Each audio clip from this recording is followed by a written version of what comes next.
రెండోసారి అధ్యక్షుడు అయిన తర్వాత ట్రంప్ కి పిచ్చి ఎక్కిపోయింది. అసలు పిచ్చి పట్టినోళ్ళగా వ్యవహరిస్తున్నాడు. సరే, ఇదంతా ఓకే. భారత్ పాకిస్తాన్ మధ్య ఆపరేషన్ సింధూర్ ఏదైతే జరిగింది యుద్ధం, ఆ యుద్ధాన్ని నేనే ఆపానంటే భారత్ ఒప్పుకోలేదు. నువ్వు ఆపడం కాదు, అసలు మూడో వాడికి సంబంధమే లేదనేసింది. పోనీ కనీసం నోబెల్ శాంతి బహుమతికైనా నామినేట్ చేయండి అయిందే. అసలు నువ్వు నోబెల్ శాంతి బహుమతికి ఏంటి పిచ్చోడివి? పైగా నువ్వు అందరి మీద కక్ష చూపిస్తున్నావు. యుఎస్ఏ ఎయిడ్ ఏదైతే ఉందో దాన్ని ఆపేసి ఏం పనికి వస్తాడు నోబెల్ శాంతి బహుమతికి? అందుకు అసలు అది చేయలేదు. పైగా అమెరికా నుంచి దిగుమతి అవుతున్నటువంటి వ్యవసాయ ఉత్పత్తుల్లో ఆపేసింది భారత్. ఆ బ్లడ్ మిల్క్, ఆ కోళ్లు కాళ్ళు, వింగ్స్, వీటిని బాగా భారతీయులు తింటారనేసి ఇక్కడ ఎగుమతులు చేయాలనుకుంటే మాకు వద్దురా బాబు, నీది వద్ద.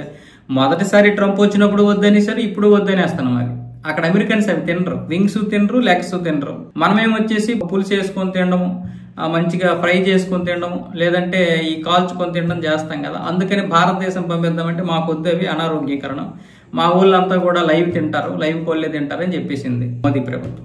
ఇలా ఎక్కడికక్కడ అడ్డుకట్టు వేస్తే మరి ఏం చేస్తారు? అందుకని రష్యా దగ్గర చమురుకుంటున్నామనే కారణంతో 50% సుంకాలు విధించారు. పోనీ ఆ సుంకాలు విధించిన తర్వాత అయినా భారత్ వెళ్ళాలి కదా, మోదీ గారు వెళ్ళి ట్రంప్ తో మాట్లాడాలి కదా.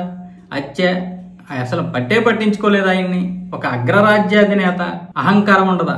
అలాంటిది ఇప్పుడేమొచ్చేసి ఆయనకి వ్యతిరేకంగా ట్రంప్ని పట్టించుకోకపోగా ఎస్సీఓ సమ్మిట్ లో మోదీ, పుతిన్, జిన్పింగ్ ముగ్గురు కలిసి త్రిమూర్తుల్లాగా నవ్వుతూ పలకరించుకుంటూ ఏకైకలు పకపకలా ఊరుకుంటాడా ట్రంప్?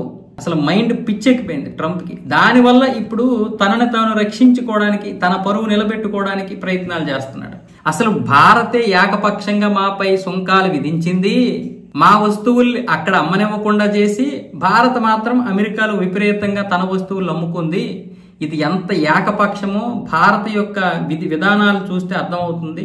పూర్తిగా అమెరికాకి ఇది చాలా పెద్ద నష్టము. అమెరికాని అసలు కనీసం పట్టించుకోవడం లేదు భారత్ అంటూ రివర్స్ లో మాట్లాడడం మొదలు పెట్టాడు. అంటే ఇదంతా ఏంటంటే ఈ సమ్మిట్ సక్సెస్ అయింది, ఎస్సీఓ సమ్మిట్.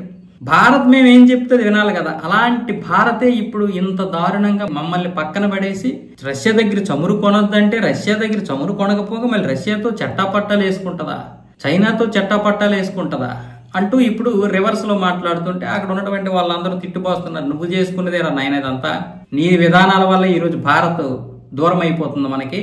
ఏదో ఒక రోజు చైనా లాగా భారత్ కూడా ఎదిగిందంటే ఇక భారత్తో నువ్వు నీలాంటి వచ్చి శత్రుత్వం పెట్టుకుంటే ఇక ఎప్పటికీ చైనానే ఆపలేకపోయాము. ఇక భారత్ కూడా ఆ విధంగానే తయారయ్యిందంటే ఇక కష్టం. ఆసియా ఖండాన్ని ఆపలేము. ఇక మొత్తం వాళ్ళే రాజకీయంగా అన్ని విధాలుగా అధికారంలో ఉంటారు.